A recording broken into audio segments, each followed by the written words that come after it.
ಶುಭೋದಯ. ಶೃಂಗೇರಿ ಸುದ್ದಿಗೆ ಸ್ವಾಗತ. ಓದುತ್ತಿರುವವರು ಮಿಥುನ್ ಗುಡ್ಡೆತೋಟ. ಶ್ರೀ ಕ್ರೋಧಿನಾಮ ಸಂವತ್ಸರ, ಉತ್ತರಾಯಣ, ಶಿಶಿರ ಋತು, ಮಾಘ ಮಾಸ, ಶುಕ್ಲ ಪಕ್ಷ, ಪಂಚಮಿ, ರೇವತಿ ನಕ್ಷತ್ರ, 3/2/2025 ಸೋಮವಾರ. ಇಂದು ಅಡಕೆ ಬೆಳೆಗಾರರ ಸಂಕಷ್ಟ ಪರಿಹಾರ ಸಮಿತಿಯಿಂದ ಶ್ರೀಮಠದಲ್ಲಿ ಲಲಿತಾ ಹೋಮ. ಮುಖ್ಯಾಂಶಗಳು. ಬ್ಲಾಕ್ ಕಾಂಗ್ರೆಸ್ ಅಧ್ಯಕ್ಷರ ಹೇಳಿಕೆ, ರಾಜಕೀಯ ಪ್ರೇರಿತ ಹೇಳಿಕೆ, ಮ್ಯಾಮ್ಕೋಸ್ ನಿರ್ದೇಶಕ ಸುರೇಶ್ ಚಂದ್ರ. ಸುದ್ದಿಯ ವಿವರ. ಮ್ಯಾಮ್ಕೋಸ್ ಸಂಸ್ಥೆಯಿಂದ ರೈತರಿಗೆ ದ್ರೋಹವಾಗಿದೆ ಎಂದು ಬ್ಲಾಕ್ ಕಾಂಗ್ರೆಸ್ ಅಧ್ಯಕ್ಷರು ಮಾಡಿರುವ ಆರೋಪ ಸತ್ಯಕ್ಕೆ ದೂರವಾಗಿದೆ ಎಂದು ಮ್ಯಾಮ್ಕೋಸ್ ನಿರ್ದೇಶಕ ಅಂಬ್ಳೂರು ಸುರೇಶ್ ಚಂದ್ರ ತಿಳಿಸಿದ್ದಾರೆ.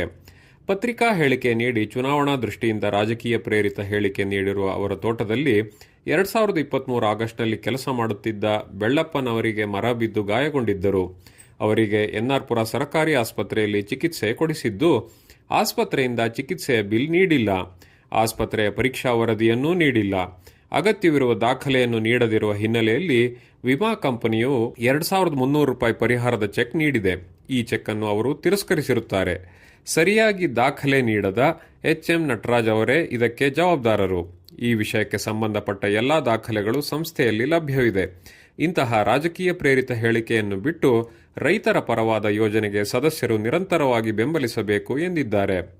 ಮ್ಯಾಮ್ಕೋಸ್ ಸಂಸ್ಥೆಗೆ ಸಹಕಾರ ಭಾರತಿ ಸಂಘಟನೆ ಆಯ್ಕೆಗೊಂಡಾಗ ಆಡಳಿತ ಮಂಡಳಿಯ ಅಂದಿನ ಉಪಾಧ್ಯಕ್ಷ ನರಸಿಂಹನಾಯಕ್ ಅವರ ನೇತೃತ್ವದಲ್ಲಿ ರಾಜ್ಯದಲ್ಲಿ ಪ್ರಥಮ ಬಾರಿಗೆ ಸಹಕಾರ ಸಂಸ್ಥೆಯ ಸದಸ್ಯರು ಮತ್ತು ಅವರ ತೋಟದಲ್ಲಿ ಕೆಲಸ ಮಾಡುವ ಕೃಷಿ ಕಾರ್ಮಿಕರಿಗೆ ಅಪಘಾತದ ವಿಮೆ ಜಾರಿಗೆ ತಂದಿತ್ತು. ಈ ಯೋಜನೆ ಅನ್ವಯ ಇಲ್ಲಿ ತನಕ 100 ಸದಸ್ಯರಿಗೆ ಹಾಗೂ ಕೃಷಿ ಕಾರ್ಮಿಕರಿಗೆ ಕೃಷಿ ಕಾರ್ಯ ಮಾಡುವಾಗ ಅಪಘಾತ ಸಂಭವಿಸಿದ್ದರೆ ವೈದ್ಯಕೀಯ ಚಿಕಿತ್ಸಾ ವೆಚ್ಚ ಹಾಗೂ ಮರಣ ಹೊಂದಿದ್ದರೆ ₹6 ಲಕ್ಷದ ತನಕ ಪರಿಹಾರ ನೀಡಲಾಗುತ್ತಿದೆ ಎಂದು ತಿಳಿಸಿದ್ದಾರೆ. ಶ್ರೀ ಶಾರದಾ ಪೀಠದಲ್ಲಿ ಅಡಕೆ ಬೆಳೆಗಾರರ ಸಂಕಷ್ಟ ಪರಿಹಾರ ಸಮಿತಿಯಿಂದ ಇಂದು ಧಾರ್ಮಿಕ ಕಾರ್ಯಕ್ರಮ ಏರ್ಪಡಿಸಲಾಗಿದೆ. ಲಲಿತಾ ಹೋಮದ ಪೂರ್ಣಾಹುತಿಯಲ್ಲಿ ಜಗದ್ಗುರು ಶ್ರೀ ಭಾರತೀ ತೀರ್ಥ ಸ್ವಾಮೀಜಿ ಪಾಲ್ಗೊಳ್ಳಲಿದ್ದಾರೆ. ಅಡಕೆ ಬೆಳೆಗಾರರು ಕಾರ್ಯಕ್ರಮದಲ್ಲಿ ಭಾಗವಹಿಸುವಂತೆ ವಿನಂತಿಸಲಾಗಿದೆ. ತಾಲೂಕಿನಲ್ಲಿ ಕಳೆದ ವರ್ಷ ಕಸಾಬಾ ಹೋಬಳಿ ಸಮಾವೇಶವನ್ನು ಮಸಿಗೆ ಸರಕಾರಿ ಶಾಲೆಯಲ್ಲಿ ಯಶಸ್ವಿಯಾಗಿ ನಡೆಸಿದ್ದು, ಈ ವರ್ಷ ಕಿಗ್ಗಾ ಹೋಬಳಿ ಸಮ್ಮೇಳನ ಹಾಗೂ ಗ್ರಾಮ ಪಂಚಾಯಿತಿ ಮಟ್ಟದ ಸಮ್ಮೇಳನ ಏರ್ಪಡಿಸಲು ಚಿಂತನೆ ನಡೆಸಲಾಗಿದೆ ಎಂದು ಕನ್ನಡ ಸಾಹಿತ್ಯ ಪರಿಷತ್ ಅಧ್ಯಕ್ಷ ಶೃಂಗೇರಿ ಸುಬ್ಬಣ್ಣ ಹೇಳಿದರು. ವಿದ್ಯಾನಗರದ ಕನ್ನಡ ಭವನದಲ್ಲಿ ಶನಿವಾರ ಕನ್ನಡ ಸಾಹಿತ್ಯ ಪರಿಷತ್ ಕಾರ್ಯಕಾರಿ ಸಭೆಯ ಅಧ್ಯಕ್ಷತೆ ವಹಿಸಿ ಮಾತನಾಡಿದರು.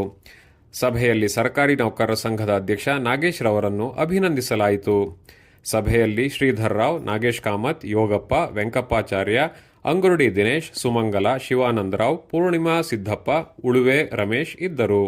ಸುದ್ದಿ ಸಂಪಾದಕ ಕೆಎಲ್ ಗೋಪಾಲಕೃಷ್ಣ, ಸಹಕಾರ ಕೆವಿ ರಮೇಶ್, ತಾಂತ್ರಿಕ ಸಹಕಾರ ಮಿಥುನ್ ಗುಡ್ಡೆತೋಟ ಮತ್ತು ಸೌಮ್ಯ ವಿಜಯ್